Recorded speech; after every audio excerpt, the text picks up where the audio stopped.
I built Stormfly, the deadly natter from How to Train Your Dragon in LEGO. Stormfly is Astrid's iconic dragon partner from the world of DreamWorks dragons, and I wanted to create a minifigure scale version of the character with LEGO bricks. So let's take a look at how I built this LEGO How to Train Your Dragon MOC.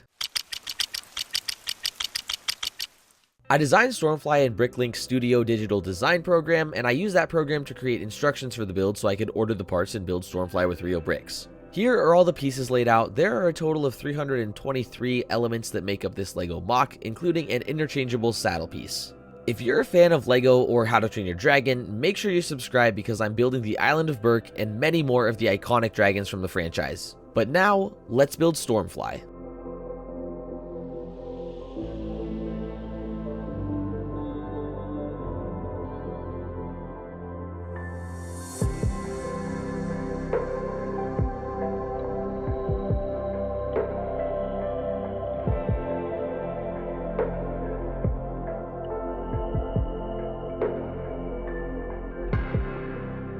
Here she is, Stormfly, the spiky and confident dragon from the How to Train Your Dragon franchise. For Stormfly's color, I wanted her to stand out. In the movies, she's a very bright dragon with a fun color palette, and to capture this with LEGO bricks, I used the dark azure color, which gave a bright pop of blue color. I also added some yellow plates under her wings to represent the brighter, warm color she has, and used tan for her underside as well as her thorns and spikes. Stormfly has several points of posability, including her head, wings, legs, and tail. For Stormfly's head, I wanted to make sure I had the spiky crown and horn as well as a mostly rounded shape. Since I wanted Stormfly to be to scale with a LEGO minifigure, I decided to go with a more minimalist approach to the head. This ended up making her chin a bit bigger in the LEGO design than she actually has in the films, but I think it still works, especially with the teeth sticking out from the bottom jaw. I used a clip to add her main horn and added two transparent yellow studs for her eyes. I used snot, or studs not on top bricks, to add clips to the back of the head, which let me form the mane of spikes that I used LEGO tooth pieces to create. Her neck is attached with a ball joint for that extra bit of posability. With her head done, it was time to tackle the wings. Instead of using the dragon wing elements that LEGO makes for their larger dragons and sets, I decided to use a similar brick built design I did with my LEGO Toothless MOC to keep a consistent look between the dragons. The wings have 3 hinge points which allow for Stormfly to have multiple poses while flying depending on the circumstances of the flight.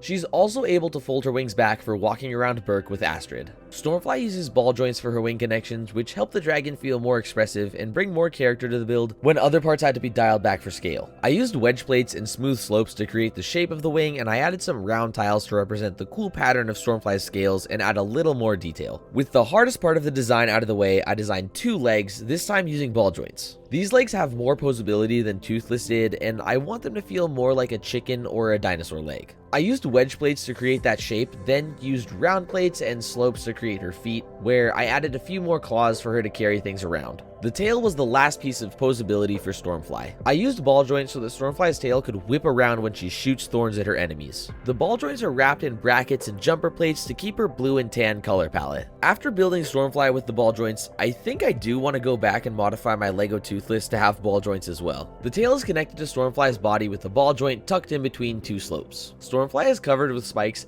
everywhere, but her tail is especially very thorny to represent the way she attacks the Viking crew when they're training in the first movie. On her torso, Stormfly has 2 options. One option is to have a saddle using a 2x2 brown plate. The other option is a dark azure tile and jumper plate so that Stormfly's design can also work as a generic deadly natter. I designed this feature similar to how LEGO horses are designed, with the saddle replacing the brick when a minifigure needs to ride them. With all of those elements coming together, LEGO Stormfly is complete. The last thing she needed was her best friend, so I whipped up an Astrid minifigure. I gave Astrid a Viking shield and an axe so she can rush into battle and save the day.